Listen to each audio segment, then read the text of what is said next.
Il y a des habitudes que nous croyons petites, anodines, normales, mais qui, dans le royaume de Dieu, sont perçues comme des offenses silencieuses. Ce ne sont pas toujours les grands péchés visibles qui attristent le cœur de notre Créateur, mais ces gestes répétés, ces attitudes tolérées, ces pensées entretenues, loin de sa volonté. Et si certaines de tes habitudes quotidiennes mettaient Dieu en colère, sans même que tu t'en rendes compte? La parole nous avertit. Ne contristez pas le Saint-Esprit de Dieu, par lequel vous avez été scellés pour le jour de la rédemption. Éphésiens chapitre 4, verset 30.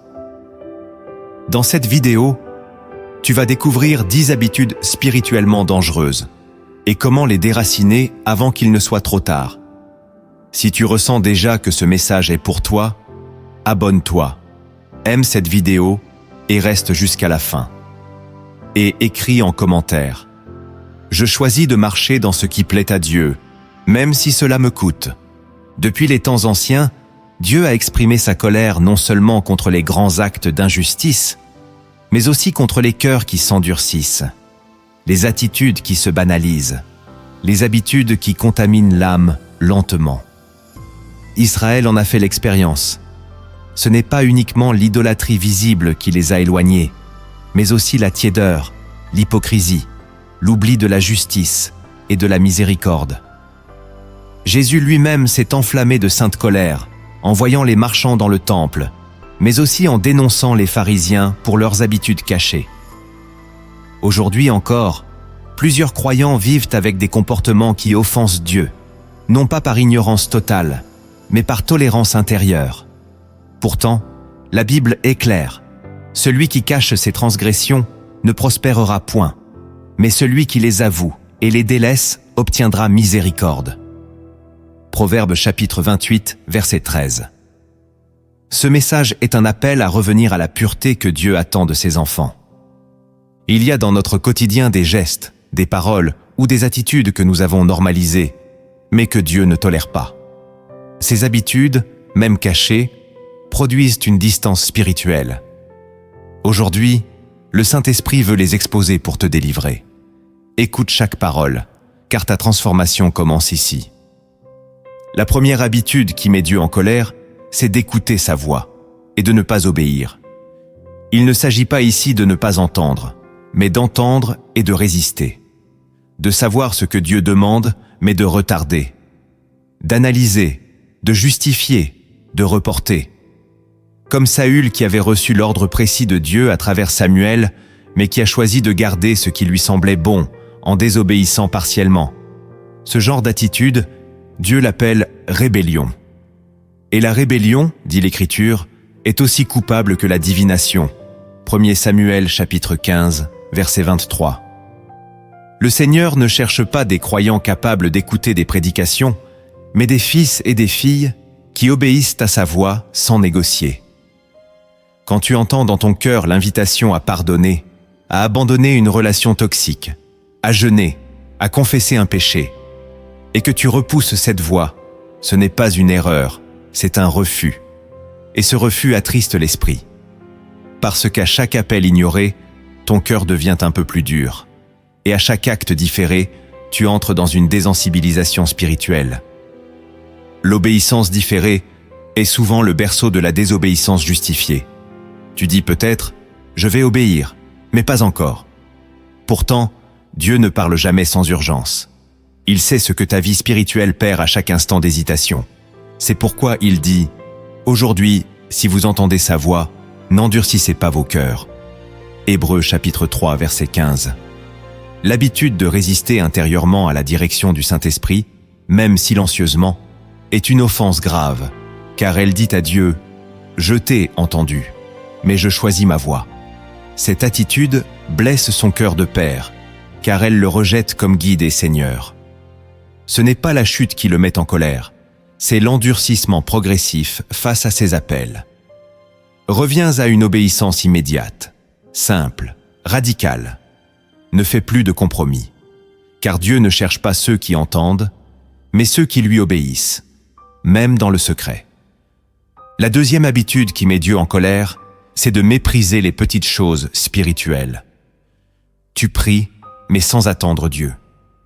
Tu lis la parole, mais sans chercher sa voix. Tu vas à l'église, mais sans soif. Ton corps est là, mais ton esprit est distrait. Tu fais les choses de Dieu comme on remplit une tâche, un devoir religieux. Pourtant, ce sont justement ces gestes, ces moments minuscules, qui révèlent la qualité de ton cœur devant lui. Dieu regarde dans le secret. Il voit quand tu pries sans cœur, quand tu répètes des paroles sans tremblement, quand tu t'approches de lui sans foi.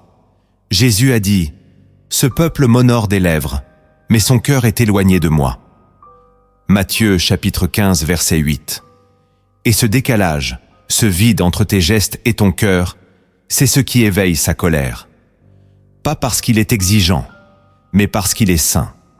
Le Dieu que nous servons ne se contente pas d'une présence passive, d'un culte tiède, d'un christianisme d'habitude. Il veut être cherché avec zèle, aimé avec feu, adoré en esprit et en vérité. Quand tu banalises les choses sacrées, tu ouvres la porte au relâchement spirituel. Et ce relâchement devient une offense, car il dit à Dieu « Ta présence ne m'émerveille plus ». Voilà ce que Dieu ne peut tolérer. Un cœur devenu froid, un esprit devenu routinier, une foi sans émerveillement. Même les offrandes deviennent une abomination quand elles viennent d'un cœur vide. Dieu a dit à travers Malachie « Maudit soit le trompeur qui offre au Seigneur un animal boiteux en sacrifice, alors qu'il a un mâle sans défaut. » Malachie chapitre 1, verset 14. Tu vois, ce n'est pas ce que tu donnes qui compte, mais comment tu le donnes. Mépriser les petites choses, c'est commencer à mépriser Dieu sans le dire. Alors reviens. Donne-lui tes petits moments avec un grand amour. Donne-lui tes paroles avec un vrai tremblement. Car chaque geste peut devenir un parfum devant son trône, ou une fumée qui l'irrite.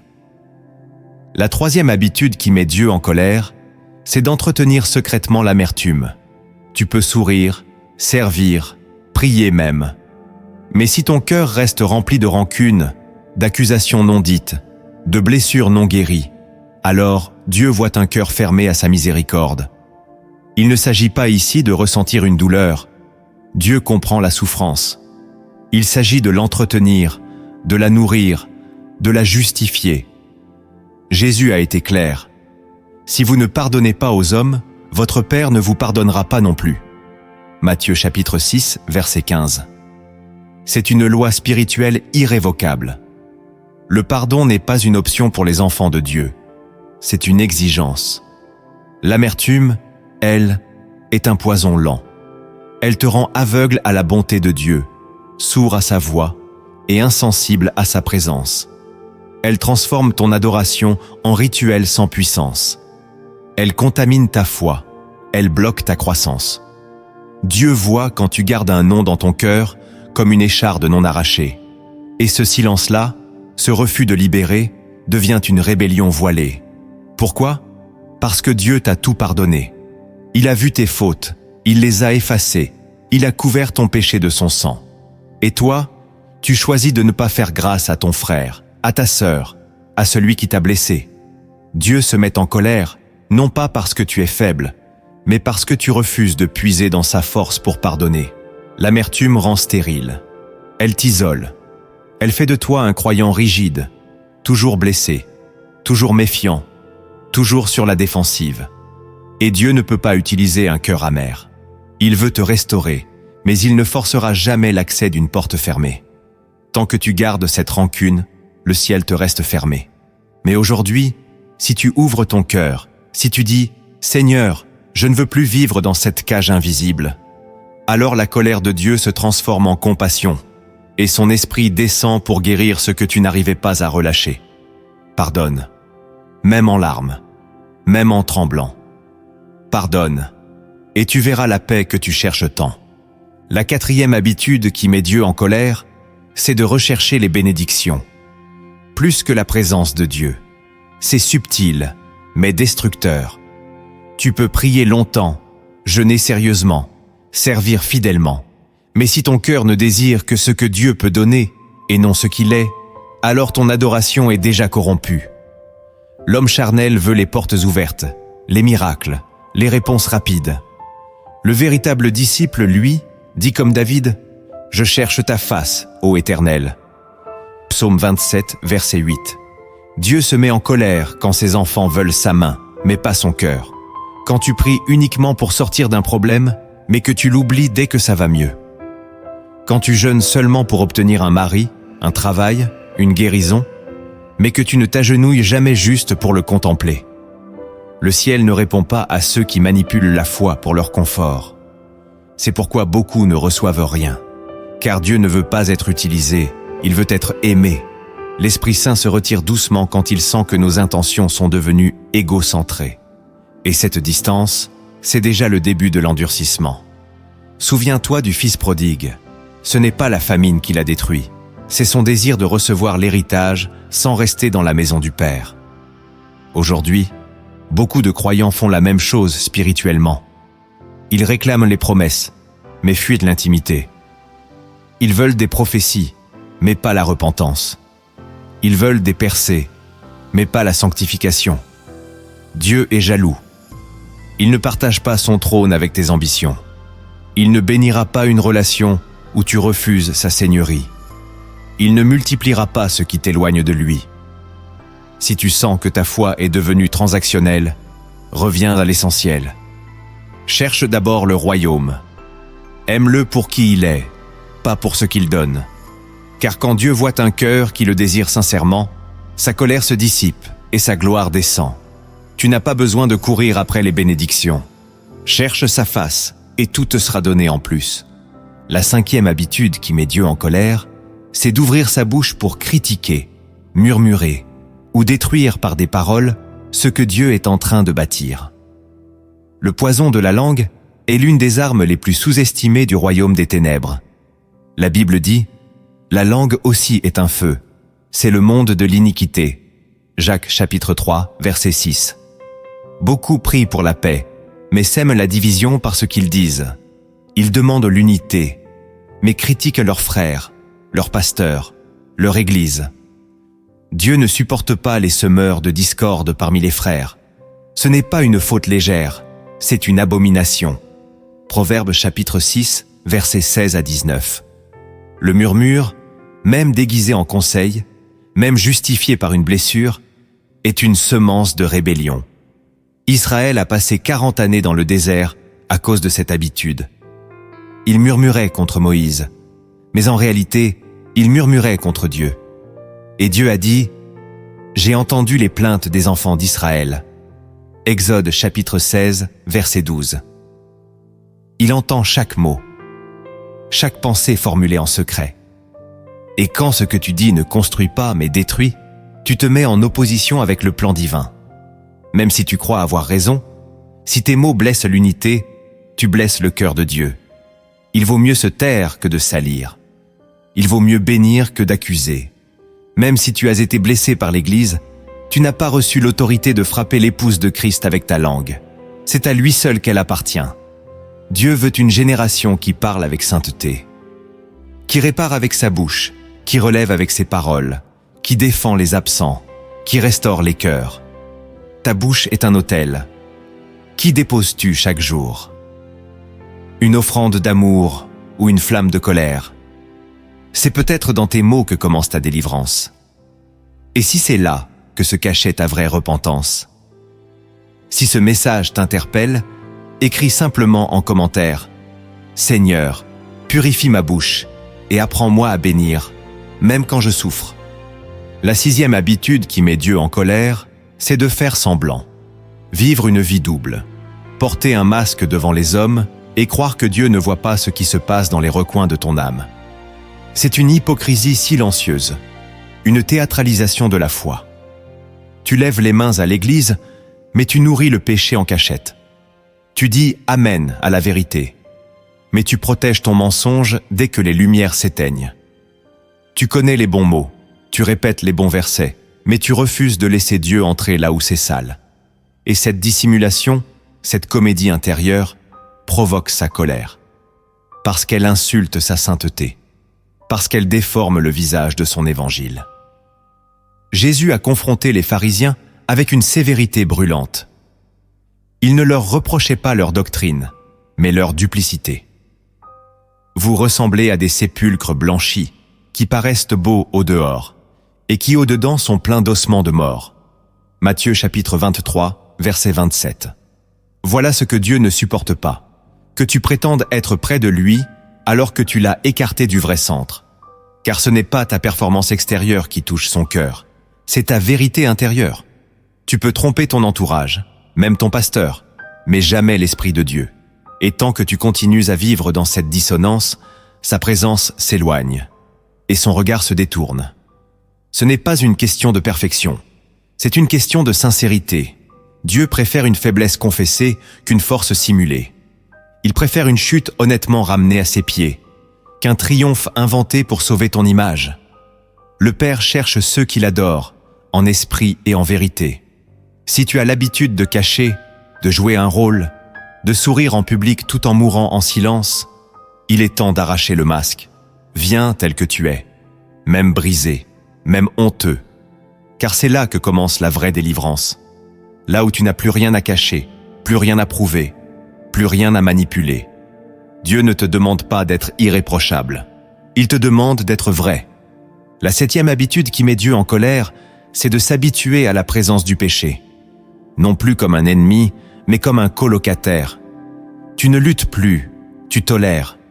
Tu ne confesses plus, tu normalises. Tu ne pleures plus sur tes failles. Tu les maquilles avec des excuses spirituelles. Et cette habitude, ce compromis intérieur, attriste profondément le cœur de Dieu. Le péché, même petit à tes yeux, est une offense directe à sa sainteté. Soyez saints, car je suis saint. 1 Pierre chapitre 1, verset 16. Ce n'est pas une option, c'est un appel, une exigence d'amour. Mais aujourd'hui, beaucoup de croyants vivent avec le péché, comme avec une blessure chronique. Ils le portent, le justifient, l'intègrent à leur identité. Ils disent « C'est ma faiblesse, Dieu comprend, personne n'est parfait ». Et pourtant, ils ne cherchent même plus à en sortir. Ils ne jeûnent plus pour ça. Ils ne tremblent plus devant la parole. Ils dorment avec l'impureté dans leurs pensées, avec l'orgueil dans leurs relations, avec la jalousie dans leurs conversations, comme si Dieu ne voyait plus. Mais Dieu voit, Dieu pleure, et Dieu se met en colère, non contre ta faiblesse, mais contre ton alliance silencieuse avec elle. Car chaque jour où tu t'habitues au péché, tu éloignes la gloire, tu bloques la percée, tu éteins l'esprit. Ce n'est pas la chute qui scandalise le ciel, c'est ton confort dans la chute. Car Jésus n'est pas mort pour que tu restes lié, mais pour que tu sois libre. Si tu as cessé de combattre, il est temps de reprendre les armes, de revenir au feu, de demander à Dieu de raviver la haine du mal dans ton cœur. Car ce que tu tolères aujourd'hui peut devenir ton piège de demain. Et ce que tu minimises aujourd'hui pourrait bien te voler la voix du Saint-Esprit. Reviens. Ne dors plus avec ce qui t'éloigne, même si cela te coûte une relation, une habitude, un confort. Choisis la sainteté. Car là où le péché persiste, la colère de Dieu ne se détourne pas. La 8e habitude qui met Dieu en colère, c'est de résister au brisement. Tu veux la bénédiction, mais tu fuis la croix. Tu demandes l'onction, mais tu refuses d'être façonné. Tu cries pour la gloire, mais tu bloques le feu purificateur. Et pourtant, c'est dans le brisement que Dieu construit les véritables destinées. La Bible dit « L'Éternel est près de ceux qui ont le cœur brisé, et il sauve ceux qui ont l'esprit dans l'abattement. » Psaume 34, verset 18. Mais combien de croyants rejettent ce processus, s'endurcissent dans l'épreuve, se plaignent dans la fournaise, se rebellent quand Dieu commence à tailler dans leur chair. Résister au brisement, c'est dire à Dieu « Je veux ta puissance, mais pas ton feu. Je veux ton trône, mais pas ton chemin. » Et cette attitude, le ciel ne la tolère pas, car Dieu ne partage pas sa gloire avec ceux qui refusent d'être dépouillés. Le potier ne peut rien faire avec une argile qui se fige. Il faut que ton orgueil fonde, que tes ambitions soient soumises, que ta volonté soit crucifiée. Sinon, ce que Dieu a prévu pour toi ne pourra jamais éclore. Le brisement n'est pas une punition, c'est une preuve d'amour. C'est une invitation à la ressemblance. Et quand tu refuses de traverser la saison du désert, tu prolonges ta stérilité. Tu retardes ton appel. Tu exposes ton âme à l'amertume. Regarde Joseph. Avant le palais, il y a eu la trahison, la prison, l'oubli. Et c'est ce brisement qui l'a préparé à porter l'onction sans devenir tyran. Si Dieu te brise, c'est pour élargir ta capacité à aimer, à pardonner, à porter. Mais si tu fuis ce feu, tu restes fragile, instable, superficiel. Dieu se met en colère quand tu te révoltes contre ses outils, contre ses délais, contre ses silences. Il attend que tu dises « Fais ce que tu veux », même si ça fait mal. Car c'est dans cette posture que naît la véritable puissance. L'habitude de fuir le brisement, de prier contre ce que Dieu utilise pour te sanctifier, est une offense déguisée. Et Dieu ne peut construire rien de durable sur un sol qui refuse d'être retourné. La 9e habitude qui met Dieu en colère, c'est de mépriser l'appel qu'il a placé sur ta vie. Tu sais que tu es appelé à plus. Tu entends cette voix intérieure qui te pousse, qui t'inquiète, qui te rappelle que tu n'as pas été créé pour une vie ordinaire. Mais tu repousses, tu fuis, tu minimises. Tu dis « Je ne suis pas prêt, je ne suis pas assez saint, je ne suis pas comme les autres. » Et à force de douter, tu méprises ce que le ciel a déposé en toi. L'apôtre Paul écrivait à Timothée « Ne néglige pas le don qui est en toi. » 1 Timothée chapitre 4, verset 14. Mais aujourd'hui, beaucoup de croyants enterrent leurs dons. Par peur, par paresse, par comparaison ou par distraction. Ils deviennent des spectateurs dans le royaume, alors qu'ils étaient appelés à être des soldats. Dieu se met en colère quand ce qu'il a semé reste sans fruit. Il ne t'a pas sauvé pour que tu sois sauvé seulement. Il t'a sauvé pour que tu serves, que tu témoignes, que tu bâtisses, que tu portes du fruit. Et chaque jour où tu remets à demain ton obéissance à l'appel, tu attristes son cœur. Tu crois peut-être que ce n'est pas grave, que Dieu va patienter. Mais il y a des saisons qui ne reviennent pas. Il y a des ouvertures spirituelles que l'on peut manquer à force d'attendre le bon moment. Et pendant que tu doutes, l'ennemi vole. Pendant que tu hésites, les âmes souffrent. Pendant que tu temporises, ta foi s'affaiblit. Dieu n'attend pas la perfection pour te lancer. Il attend ta foi. Il veut que tu dises oui, même tremblant, même fragile. Car c'est dans l'obéissance que l'onction descend. Si tu sais que tu es appelé à quelque chose, mais que tu fais semblant de ne pas l'entendre, sache que le silence de ton engagement est un cri qui offense Dieu. Ce n'est pas une simple négligence, c'est un refus de porter ta croix. Et Dieu ne bénit pas ceux qui se cachent dans la lumière. Il élève ceux qui répondent dans le secret, même s'ils n'ont rien d'autre que leur oui. La 10e habitude qui met Dieu en colère, c'est de servir sans aimer. Faire les choses de Dieu, mais sans le cœur. Porter son nom, mais oublier son amour. Tu peux chanter, prêcher, aider, organiser. Mais si l'amour n'est plus là, tout devient bruit. L'apôtre Paul l'a dit avec puissance. « Quand je parlerai les langues des hommes et des anges, si je n'ai pas l'amour, je suis un airain qui résonne. » 1 Corinthiens chapitre 13, verset 1. Dieu ne se contente pas de ce que tu fais. Il regarde pourquoi tu le fais. Et si ton service devient une routine, une performance, une identité sociale, un devoir écrasant, mais plus une offrande d'amour, alors tu es en train d'éteindre le feu sacré. Dieu se met en colère quand son nom est porté sans passion. Quand tu sers à l'Église avec amertume. Quand tu aides les autres sans miséricorde. Quand tu pries, mais sans cœur. Car l'amour est l'essence même de son royaume. L'amour n'est pas une option, c'est une respiration. Et si tu fais tout sans elle, alors tu es déjà en train de t'éloigner, même si les apparences restent pieuses. Souviens-toi de l'Église d'Éphèse dans l'Apocalypse. Dieu reconnaît leur zèle, leur discernement, leur endurance. Mais il leur dit « J'ai contre toi que tu as abandonné ton premier amour. » Apocalypse chapitre 2, verset 4. Voilà le cri de Dieu. Tu fais beaucoup, mais tu ne m'aimes plus comme avant. Ce n'est pas le manque d'activité qui le fâche, c'est le manque de feu. Dieu veut des cœurs passionnés, pas des ouvriers fatigués, des amoureux de sa présence, pas des experts de la religion.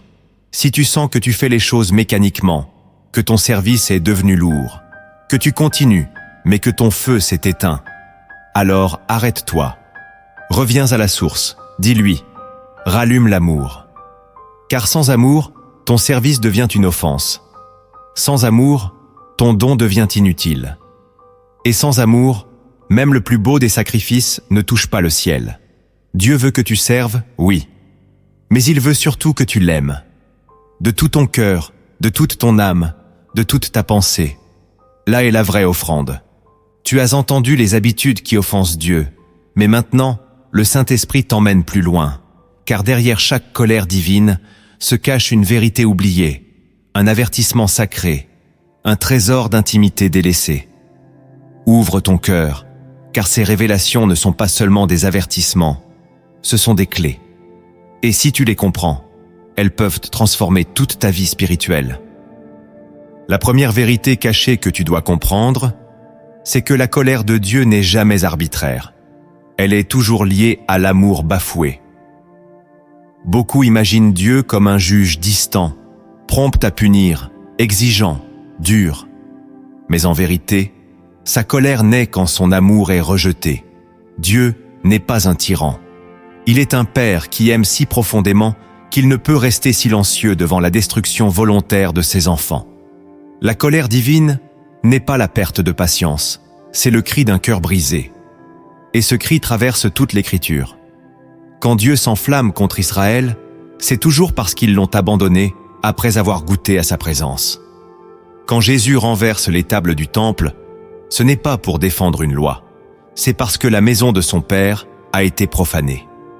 Même l'enfer, dans sa réalité effrayante, n'est pas l'expression d'une vengeance, mais celle d'un amour rejeté jusqu'au bout. Cette vérité change tout. Elle nous oblige à cesser de voir Dieu comme un surveillant céleste et à comprendre que son cœur est en jeu dans chaque relation. Il n'est pas en colère parce que tu pèches. Il est en colère parce que tu refuses la main qu'il te tend pour en sortir. Ce n'est pas l'échec qui le blesse, c'est l'indifférence à son amour. Et c'est là que commence une restauration. Quand tu ne cherches plus simplement à éviter sa colère, mais à répondre à son amour. Ce retournement intérieur est la clé. Si tu vis dans la peur du châtiment, tu ne connaîtras jamais la vraie liberté. Mais si tu saisis que même la colère de Dieu est une forme extrême d'amour, alors tu tomberas à genoux, non pour fuir un châtiment, mais pour revenir à un cœur. Ce Dieu que tu as peut-être fui, c'est celui qui t'aime à en pleurer. Et parfois, il crie dans ta vie non pour te juger, mais pour que tu entendes qu'il ne veut pas te perdre. La deuxième vérité cachée que tu dois comprendre, c'est que Dieu ne se met pas en colère uniquement pour ce que tu fais, mais pour ce que tu refuses de devenir. L'homme regarde les actes, Dieu regarde la destinée. Il te voit non seulement tel que tu es aujourd'hui, mais tel que tu étais censé être selon sa volonté. Et quand tu refuses de grandir, de changer, de répondre à l'appel, il voit s'éteindre une lumière qu'il avait allumée dès le sein de ta mère. Sa colère, dans ce cas, n'est pas tournée contre toi, mais contre tout ce qui t'empêche de devenir ce que tu étais censé manifester, un reflet de Christ. L'histoire du figuier stérile dans l'Évangile nous en avertit. Luc chapitre 13, versets 6 à 9. Ce figuier avait une apparence de vie. Il occupait la terre, il recevait la pluie, mais il ne portait aucun fruit. Et le maître a dit, « Voici 3 années que je viens chercher du fruit à ce figuier, et je n'en trouve point. Coupe-le. » Ce n'est pas une parabole sur la méchanceté, mais sur la stérilité. Et Dieu envoie encore aujourd'hui ce cri silencieux. Où est le fruit de ce que j'ai investi en toi? Tu as reçu des talents, des rêves saints, des paroles prophétiques, des avertissements, des ouvertures. Mais si tu refuses de changer, si tu te complais dans la passivité, tu étouffes la semence divine. Dieu ne s'irrite pas parce que tu es faible. Il s'irrite parce que tu t'installes dans cette faiblesse, comme si elle était ton identité. Il a mis en toi une puissance que tu refuses d'activer. Et chaque jour où tu restes immobile, tu trahis ta mission. Il ne s'agit plus d'éviter le péché, mais de répondre à l'appel. Car Dieu ne t'a pas sauvé pour la survie spirituelle, mais pour la fécondité. Tu es un arbre, pas un rocher. Tu es un porteur de lumière, pas un spectateur du monde. Et tant que tu vis en dessous de cette vérité, tu attristes celui qui a tout payé pour te faire porter du fruit. La troisième vérité cachée que tu dois comprendre, c'est que Dieu ne sépare jamais sa colère de sa justice. Ce que l'homme appelle sévérité, Dieu l'appelle équité. Dans un monde où tout se relativise, même le péché, l'âme moderne peine à concevoir que le Créateur puisse être offensé. Mais Dieu n'est pas comme l'homme. Il est saint. Il est juste. Il ne peut pas tolérer l'injustice, l'oppression, l'hypocrisie, même quand elles viennent de ceux qui se disent croyants. L'Éternel aime la justice et il n'abandonne pas ses fidèles. Psaume 37, verset 28. Cela signifie que Dieu ne détourne jamais les yeux face au mal. Il ne ferme jamais sa bouche face à ce qui détruit l'âme humaine. Et c'est justement parce qu'il aime la justice qu'il réagit avec fermeté. La colère de Dieu est l'expression violente de son amour pour ce qui est juste. Elle descend quand les fondements sont méprisés, quand le mensonge devient loi, quand la lumière est rejetée pour l'ombre. Aujourd'hui, beaucoup veulent un Dieu compatissant mais pas juste. Ils veulent le pardon sans la repentance, la grâce sans la vérité, la paix sans le combat spirituel. Mais ce Dieu-là n'existe pas dans l'Écriture. Le vrai Dieu pleure sur Sodome, mais il juge aussi Sodome. Il avertit avant de frapper, mais il frappe quand on se moque de sa patience. Le croyant qui comprend cela ne joue pas avec la grâce. Il ne banalise pas le péché.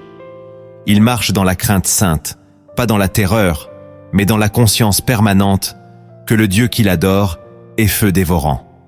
Et cette conscience devient une boussole. Elle te garde dans l'humilité, dans l'intégrité, dans la vigilance. Elle t'empêche de devenir tiède, de t'endormir spirituellement, de te justifier constamment. Car tu sais que la colère de Dieu n'est pas contre toi, mais contre tout ce qui pourrait te détruire. Et tant que tu marches dans la lumière, cette colère devient une barrière qui te protège. Mais si tu t'en éloignes volontairement, tu t'exposes à cette justice que tu ne peux ni contourner, ni négocier. La quatrième vérité cachée que tu dois comprendre, c'est que la colère de Dieu se manifeste souvent dans le silence. Pas dans le tonnerre, pas dans les éclats, mais dans le retrait. Dans cette absence qui ne crie pas, mais qui vide. Le plus grand jugement n'est pas toujours un feu du ciel, c'est quand Dieu ne parle plus. C'est quand sa voix cesse de te troubler, quand ta conscience ne tremble plus, quand tu pèches sans être repris, quand tu avances sans être dérangé. Beaucoup pensent qu'ils sont en paix parce qu'ils ne sont pas exposés. Mais parfois, ce qu'ils appellent paix est en réalité un désert spirituel. Le prophète Osée disait « Éphraïm est attaché aux idoles, laisse-le ». Osée chapitre 4, verset 17. Voilà une des déclarations les plus terribles de toute la Bible. Dieu ne détruit pas Éphraïm, il le laisse. Il retire sa main. Il ne prévient plus, il ne plaide plus, il se tait. Et ce silence est le langage d'une colère profonde, d'une patience trahie. Car Dieu ne force jamais.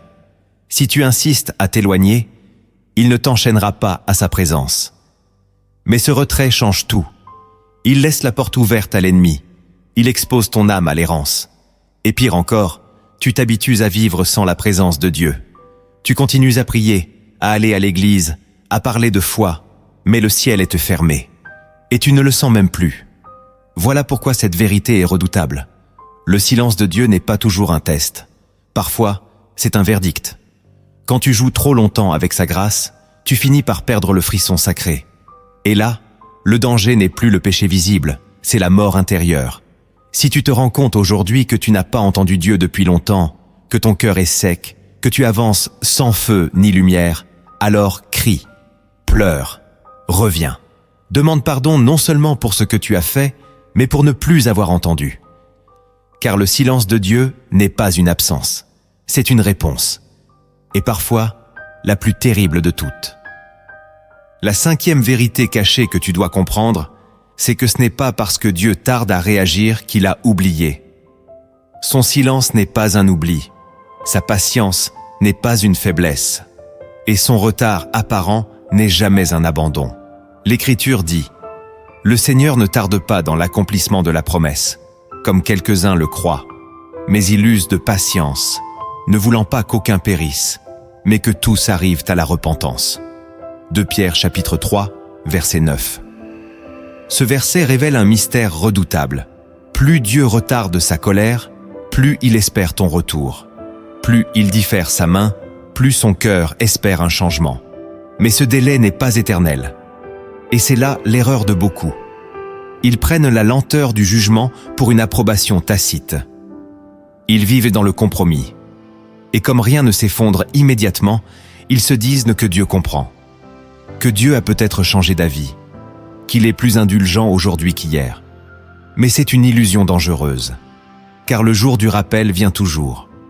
Le jour où la grâce devient confrontation. Où le ciel qui attendait devient un miroir. Dieu ne change pas. Ce qu'il haïssait hier, il le hait encore aujourd'hui. Et ce qu'il a dit, il l'accomplira, même si cela prend du temps. La patience divine est un abri temporaire, un espace de miséricorde, une période pour se ressaisir. Mais si tu l'utilises pour continuer à te justifier, tu prépares toi-même le terrain de ton jugement. Ne t'y trompe pas. La colère de Dieu ne frappe jamais par surprise. Elle frappe là où l'on a méprisé trop longtemps la voix du ciel. Alors si tu entends encore cet avertissement aujourd'hui, c'est qu'il est encore temps. Ce n'est pas trop tard, mais c'est peut-être la dernière alerte avant le mur, avant la fracture, avant l'éloignement. Et si tu ressens que ce message te parle directement, écris en commentaire « Seigneur, ne me laisse jamais interpréter ta patience comme un silence. » La 6e vérité cachée que tu dois comprendre, c'est que la colère de Dieu tombe aussi sur les compromis collectifs. Il ne juge pas seulement les individus, mais les atmosphères spirituelles. Les familles, les villes, les églises, les nations qui tolèrent l'inacceptable en silence. Dans l'Apocalypse, les lettres aux 7 églises ne s'adressent pas à des personnes isolées, mais à des communautés entières. Et plusieurs entendent cette parole redoutable. « J'ai contre toi » Apocalypse chapitre 2 verset 4. Parce qu'elles ont laissé grandir le mal en leur sein. Parce qu'elles ont vu l'erreur et ne l'ont pas corrigée. Parce qu'elles ont préféré la paix à la vérité. Et cette passivité devient une trahison silencieuse. Car Dieu ne juge pas seulement ce que tu fais. Il regarde aussi ce que tu tolères, ce que tu couvres, ce que tu refuses de confronter. Le péché devient une culture quand les justes se taisent. Et dans ce silence collectif, la colère de Dieu s'élève. Elle ne s'élève pas d'abord contre les impies, mais contre ceux qui savent et qui se taisent. Comme Élie, le prêtre, qui a vu ses fils pervertir le sanctuaire sans jamais les corriger. Dieu lui a dit « Pourquoi honores-tu tes fils plus que moi » 1 Samuel chapitre 2, verset 29.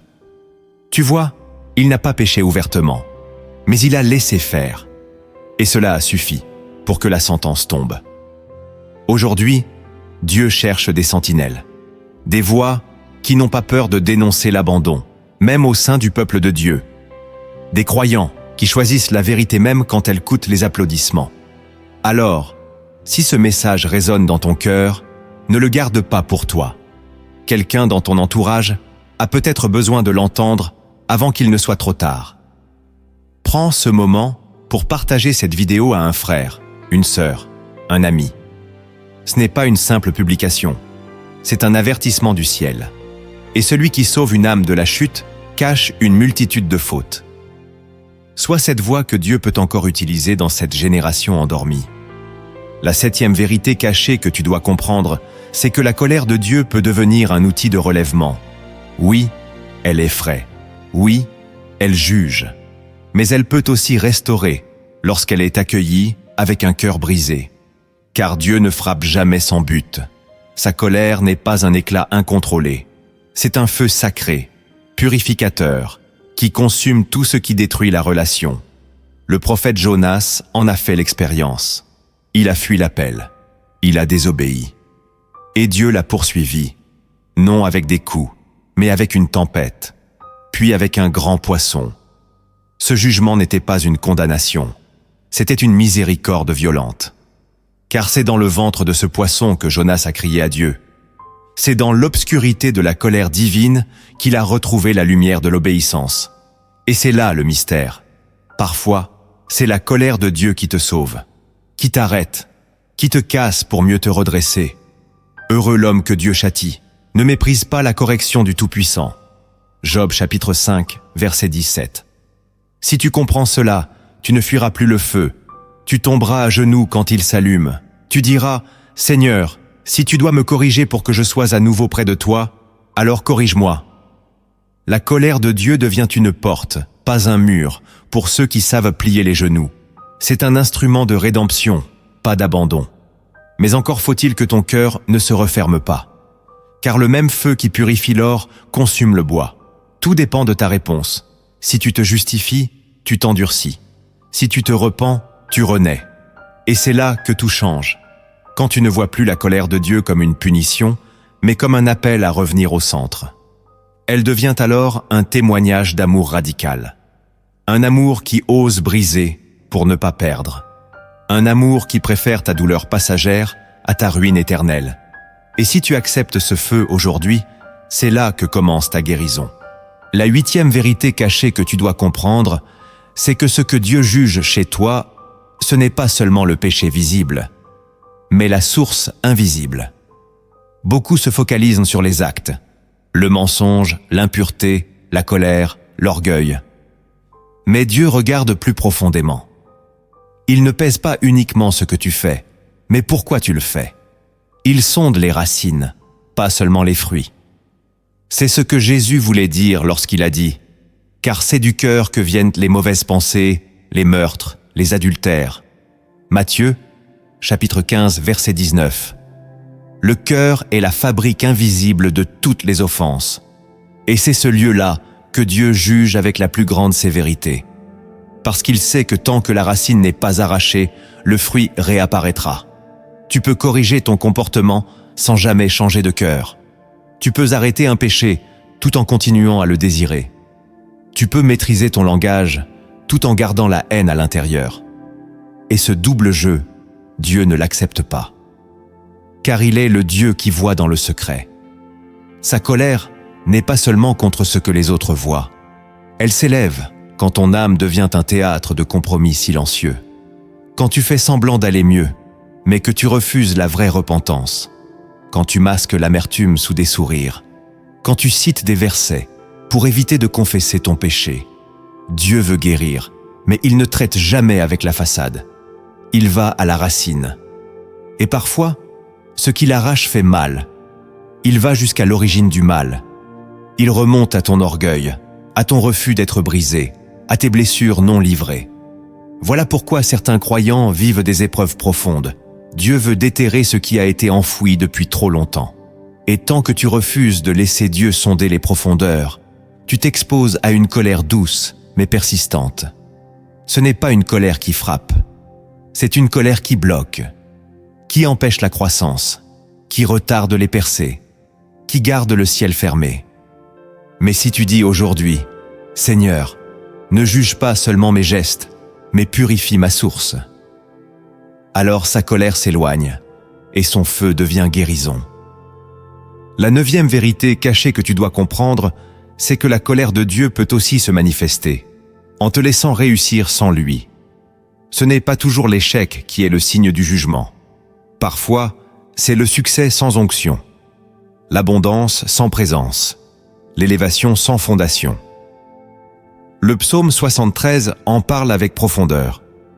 Asaph observe les impies prospérer, s'enrichir, s'agrandir, et il est troublé. Il dit « Rien ne les tourmente jusqu'à leur mort, et leur corps est chargé d'embonpoint.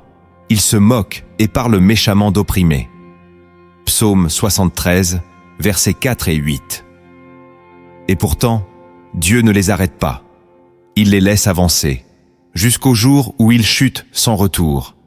Car leur chemin était un piège doré, une illusion de paix, une réussite permise, mais non bénie. Il faut comprendre ceci. Dieu ne s'impose jamais dans un cœur qu'il a rejeté. Il peut te laisser bâtir ton empire, signer tes contrats, étendre ton influence, mais sans lui. Et tu croiras peut-être que tout va bien, car les portes s'ouvrent, les gens t'applaudissent, les chiffres montent. Mais au fond, ton âme se dessèche. Tu n'entends plus sa voix. Tu n'as plus de feu dans la prière. Tu avances, mais sans onction. Tu produis, mais tu ne portes plus de fruit éternel. Et cela, c'est peut-être le signe le plus redoutable de sa colère. Il te laisse croire que tout va bien, pendant que ton cœur s'éloigne lentement. Car Dieu ne force personne à le mettre au centre. Il regarde, il attend. Et parfois, il se retire pour te montrer à quel point tu peux devenir vide, même dans la réussite. Le jugement de Dieu n'est pas toujours une chute.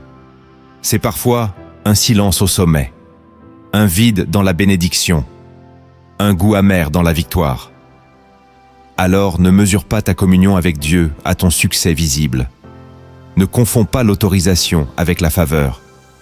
Ce n'est pas parce que tu avances que tu es dans la volonté de Dieu.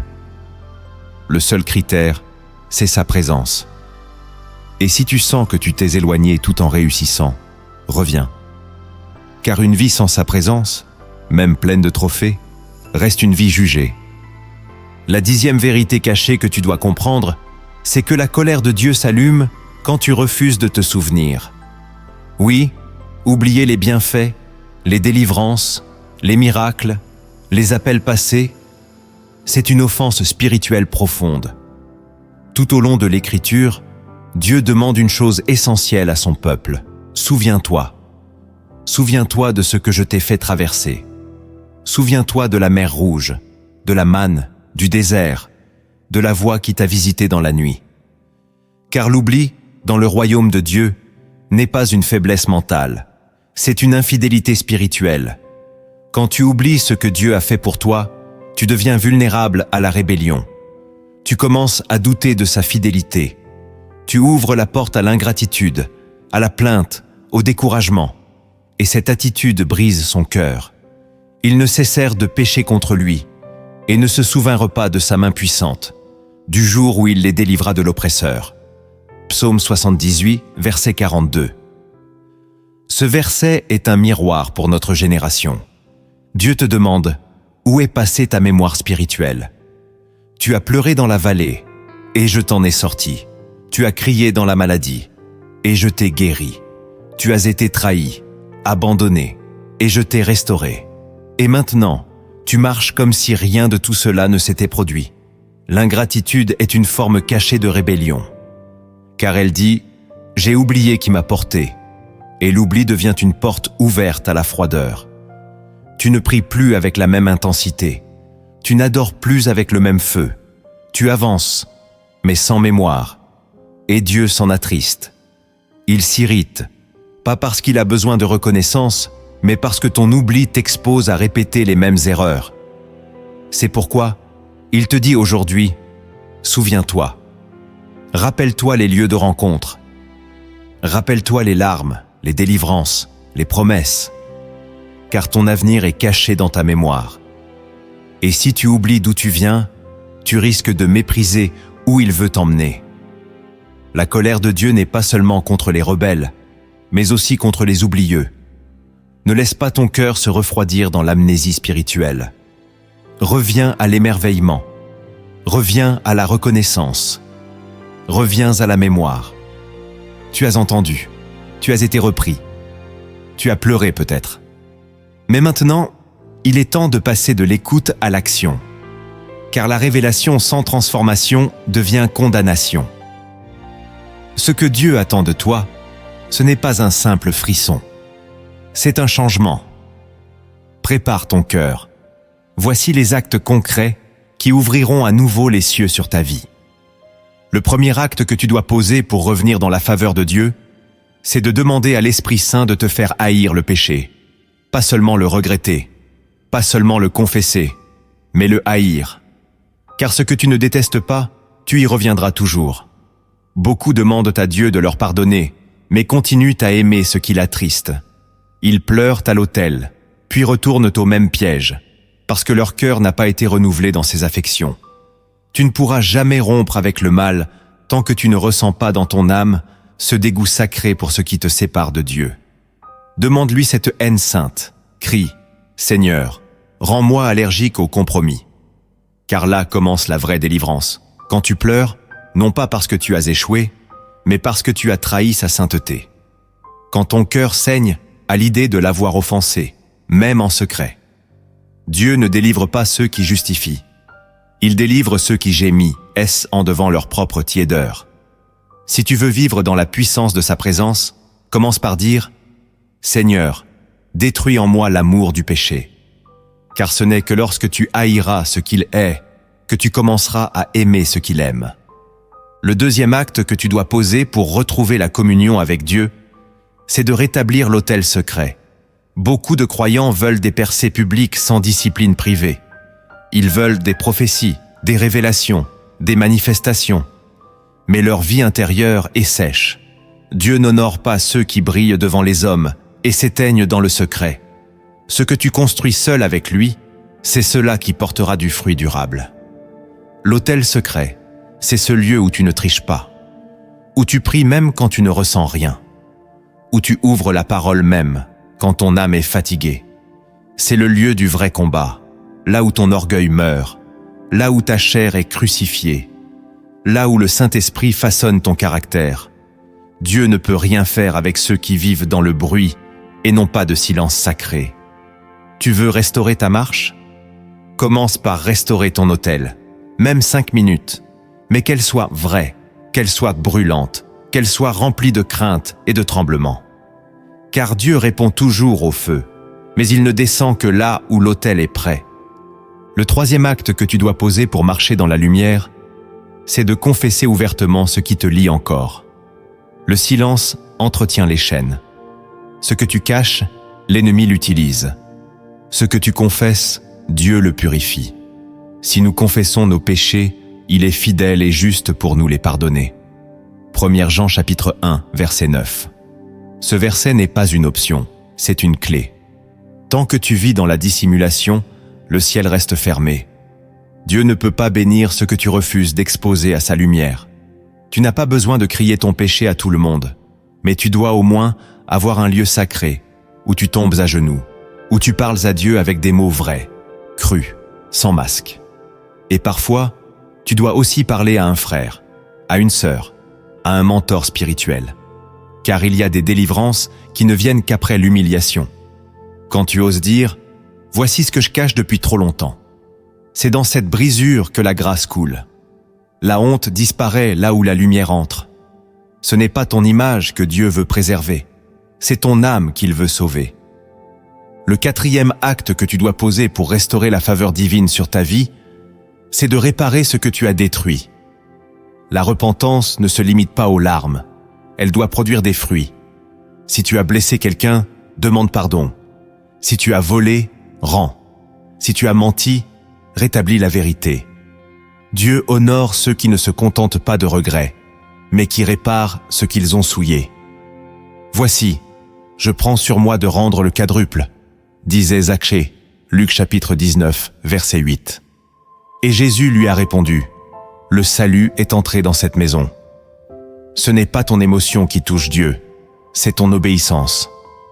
Ne dis pas que tu es transformé si ceux que tu as blessés ne voient aucun changement. La grâce te libère, mais la restitution montre que cette grâce a porté du fruit. Tu veux que Dieu restaure ton témoignage. Commence par restaurer ce que tu as abîmé. Là où tu as détruit, sème. Là où tu as méprisé, honore. Là où tu as menti, sois maintenant vérité. Le cinquième acte que tu dois poser pour porter un fruit nouveau, c'est de choisir aujourd'hui une obéissance radicale, même coûteuse. Ne dis pas que tu es prêt à tout donner si tu refuses encore de lâcher ce que Dieu t'a clairement demandé.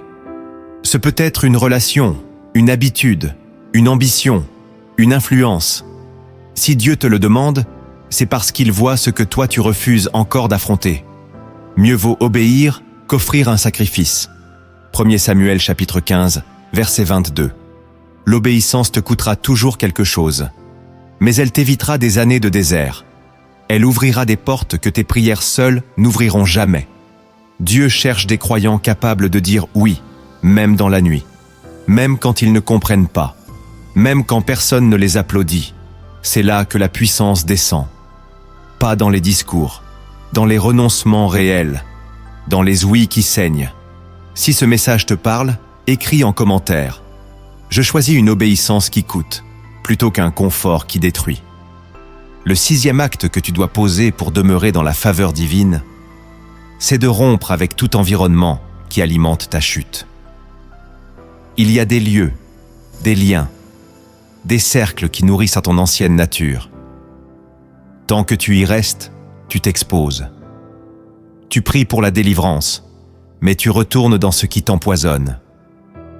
Tu cherches la liberté, mais tu gardes des amitiés toxiques, des habitudes virtuelles, des musiques, des séries, des réseaux sociaux qui anesthésient ton esprit.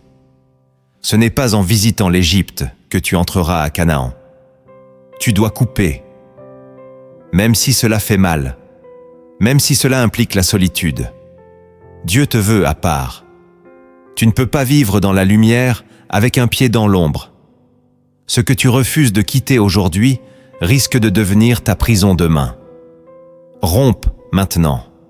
Ne négocie plus. Dieu ne peut pas te remplir si tu restes entouré de ceux qui le rejettent. Le 7e acte que tu dois poser pour marcher pleinement dans l'appel de Dieu, c'est de le chercher pour lui seul. Pas pour une bénédiction, pas pour un miracle, pas pour un soulagement, mais pour sa personne. Mon âme a soif de Dieu, du Dieu vivant. Psaume 42, verset 2. C'est ce type de soif que Dieu honore. Une recherche pure, un amour fou, une adoration sans agenda. Si tu n'as plus cette soif, demande-la. Crie, Seigneur, redonne-moi la faim de toi. Car la vraie transformation ne vient pas de l'effort humain. Elle vient de l'émerveillement renouvelé. Quand tu retombes amoureux de Jésus, quand tu redeviens sensible à sa voix, quand tu le désires plus que tout, là, le feu ne s'éteint plus. Et là, sa colère s'éloigne parce que ton cœur revient. Mais parfois, pour que l'homme comprenne la gravité de ses habitudes, Dieu raconte une histoire. Une parabole qui déchire le voile. Une image qui réveille. Voici une parabole inspirée des cieux, dans laquelle tu reconnaîtras peut-être ton propre chemin, ou celui que tu es sur le point de prendre. Il était une fois un roi puissant, juste et bon, qui bâtit un royaume de lumière. Dans ce royaume, chaque habitant recevait une clé, une seule. Elle ouvrait une seule porte, celle de la chambre du roi. Là se trouvait la source de toute vie, de toute sagesse, de toute paix. Chaque jour, le roi envoyait ses messagers pour inviter ses enfants à venir à lui. Il disait « La porte est ouverte, venez ». Certains se levaient, couraient, entraient, pleuraient, adoraient, et leur visage brillait. Leur cœur était renouvelé. Mais il y avait aussi ceux du village des habitudes. Ce village avait appris à vivre loin du palais. Ils entendirent l'appel, mais répondaient « Demain ». Ils voyaient les messagers, mais disaient « Pas maintenant ». Ils conservaient bien leurs clés, mais jamais ne l'utilisaient. Ils continuaient leurs affaires, bâtissaient leurs maisons, organisaient leurs fêtes. Et pourtant, chaque nuit, une voix les réveillait. « Pourquoi ne viens-tu pas ?» Mais leur cœur s'était endurci. Ils avaient pris l'appel pour un bruit, et le bruit pour une habitude. Le roi pleura, longtemps. Il ne voulait perdre aucun de ses enfants. Alors, une dernière fois, il envoya son propre fils. Le fils marcha jusque dans le village. Il toucha leurs blessures. Il mangea leur pain. Il parle leur langue.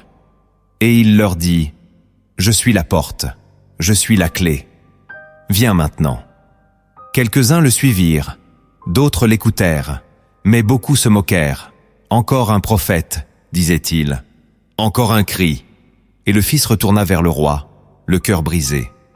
Alors le roi dit « Qu'il soit fait selon leur choix. » Et le palais se ferma. La lumière se retira. Les clés rouillèrent. Et ceux du village des habitudes se mirent à bâtir des statues en souvenir de la voie qu'ils n'avaient jamais suivie. Ils organisèrent même des cérémonies pour pleurer ce qu'ils n'avaient jamais goûté. Et là, dans le silence, un murmure se fit entendre, dans le cœur de ceux qui avaient regardé leur clé sans l'utiliser. « Je t'ai attendu. » Le plus grand danger pour ton âme, ce n'est pas de ne pas entendre Dieu, c'est de l'entendre et de remettre à plus tard. Le village des habitudes, c'est l'image de tous ceux qui vivent avec la clé du royaume, mais qui ne l'utilisent jamais. Ce n'est pas le manque de dons, ni l'absence de grâce qui les a perdus, c'est la répétition du pas maintenant. Le roi appelait chaque jour, mais ils ont transformé sa voix en simple écho. Et dans ce glissement invisible, ils ont confondu l'attente de Dieu avec son approbation. Mais vient toujours le jour où la patience de Dieu devient silence, où la porte reste fermée, non par cruauté, mais par justice. Le cœur du Père pleure, mais il n'enfreint jamais le choix de ses enfants. Retenir la clé, c'est refuser la vie. Et le plus tragique n'est pas d'avoir dit non, c'est d'avoir dit « bientôt » trop de fois. Tu sais maintenant, tu ne peux plus ignorer. 10 habitudes, 10 fissures spirituelles qui, si elles ne sont pas confrontées, finiront par te séparer du cœur de Dieu. Et pourtant, ce message n'est pas un message de condamnation. C'est une dernière corde lancée dans le vide, un cri d'amour avant le silence. Tu as peut-être reconnu ton cœur dans ces lignes, dans cette parabole, dans ces vérités cachées. Peut-être que tu pleures, peut-être que tu te sens indigne. Mais sache une chose, tant que tu respires, tu peux encore revenir. Dieu ne rejette jamais un cœur brisé et contrit. Psaume 51, verset 19. Si tu choisis aujourd'hui l'humilité, l'aveu, la rupture avec le compromis, alors la colère de Dieu se transformera en pluie de grâce. Ce n'est pas trop tard, mais c'est maintenant. Là où tu es, prépare-toi à prier. Pas avec tes lèvres seulement, avec toute ton âme. Car cette prière peut être le point de rupture entre l'ancien toi et la naissance d'un cœur nouveau. Maintenant, incline ton cœur. Ne prie pas pour être ému. Prie pour être transformé. Laisse chaque mot s'imprimer dans ton esprit. Ne récite pas, implore. Ne fais pas semblant. Expose. Cette prière n'est pas un discours. C'est un appel au feu, à la miséricorde et à la nouvelle naissance. Seigneur éternel, Dieu juste et saint, toi qui sondes les cœurs et qui ne te laisses pas tromper par les apparences. Je me tiens devant toi aujourd'hui, nu, dépouillé, sans excuse. Je ne viens pas t'impressionner ni me défendre. Je viens déposer devant ton trône tout ce que tu as vu en moi et que j'ai tant de fois ignoré. Seigneur, je confesse mes habitudes qui t'ont offensé, mon obéissance sélective, mon amour du péché caché, mon cœur tiède. Je confesse que j'ai résisté à ta voix, que j'ai justifié mes retards, que j'ai reporté ton appel. Je confesse que j'ai parlé sans aimer, servi sans te chercher, chanté sans t'adorer. Seigneur, j'ai péché, et je le reconnais. Mais aujourd'hui, je ne veux plus rester là où je suis. Ne me laisse pas devenir insensible. Ne me laisse pas m'habituer à ton silence. Ne me laisse pas confondre ta patience avec ton approbation. Seigneur, je te prie, fais renaître en moi la sainte crainte de ton nom. Fais de moi un homme, une femme, qui tremble à ta parole. Rends-moi sensible à ton cœur, que je n'ose plus rire là où tu pleures, que je ne tolère plus ce que tu rejettes, que je ne banalise plus ce qui a coûté le sang de ton Fils. Je te demande pardon, Seigneur, pour tout ce que j'ai refusé de te remettre. Je te demande pardon pour avoir caché mes fautes derrière des versets, pour avoir joué un rôle alors que tu m'appelais à la vérité. Je te demande pardon pour chaque fois où j'ai résisté au brisement. Seigneur, fais de moi une offrande vivante, purifie ma bouche, purifie mes pensées, délivre-moi des chaînes invisibles que j'ai laissées s'installer dans mes habitudes. Rappelle à ma mémoire les délivrances oubliées. Rallume en moi le feu de l'autel secret. Je veux t'aimer pour toi, pas pour tes bénédictions, pas pour tes dons. Je veux t'aimer avec ce qu'il me reste, même si c'est brisé. Car je sais que tu n'as jamais méprisé un cœur sincère. Tu l'as dit, et je te le rappelle, un cœur brisé et contrit, ô Dieu, tu ne le méprises point. Psaume 51, verset 19. Alors je te le donne, Seigneur, mon cœur, tel qu'il est, froissé, faible, fatigué peut-être, mais ouvert, entier. Fais en moi ce que toi seul peux faire. Arrache l'hypocrisie, coupe l'attachement au monde, brise les idoles secrètes, écrase l'orgueil. Seigneur Jésus, Fils du Dieu vivant, toi qui es la porte, la lumière, le chemin, reprends ta place au centre de ma vie. Je renonce à vivre pour moi. Je renonce à excuser ce que ton esprit dénonce. Je me tiens devant toi comme un enfant prodigue. Et je te dis, reçois-moi, même si je n'ai plus rien à offrir. Remplis-moi de ton esprit, non pas pour ressentir, mais pour te suivre. Non pas pour vibrer, mais pour obéir. Donne-moi la force de couper avec ce qui m'enchaîne. Donne-moi la grâce de choisir ta volonté, même quand elle me coûte tout. Et s'il reste en moi des choses que je ne vois pas encore, révèle-les-moi. Je t'ouvre tout, absolument tout. Ne me laisse pas devenir un figuier sans fruits. Ne me laisse pas vivre dans une paix apparente, alors que ton regard est détourné. Je veux ton regard, je veux ta voix, je veux ton feu, je veux la sainteté, je veux la vérité, je veux redevenir temple, car mon corps est à toi, ma bouche est à toi, mon futur est à toi. Alors viens, sanctifie-moi, utilise-moi, conduis-moi, brise-moi s'il le faut, mais garde-moi près de toi. Je te loue pour ta patience, je te loue pour ta miséricorde, je te loue de ne pas m'avoir abandonné. Et je te promets de ne plus remettre à demain ce que tu me demandes aujourd'hui. Je te promets d'utiliser cette clé que j'avais laissée rouiller. Je te promets d'entrer dans la chambre du roi. Pas pour parler, pas pour te demander, mais pour rester, me taire et t'écouter. Je t'aime, Seigneur, et même si cet amour est encore faible, je te l'offre. Rends-le vrai, rends-le fort, rends-le entier, et que ma vie entière devienne un témoignage vivant d'un cœur qui a choisi d'arrêter d'attrister Dieu. Au nom de Jésus-Christ. Amen.